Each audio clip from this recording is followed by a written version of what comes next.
మరి శృతి మించిలా నన్ను మై మరపించగలా తడబడి తల వంచిలా తలపును అని చేస్తే ఎలా మరేం చెయ్యనే నీతో ఎలా వేగనే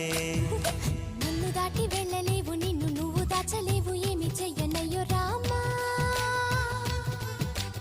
ఉన్న మాట చెప్ప నీవు ఊరుకుంటే ఒప్పుకోవు ఇంకెలాగే సత్యభామా అనుకున్నా తప్పు కదా మో మాట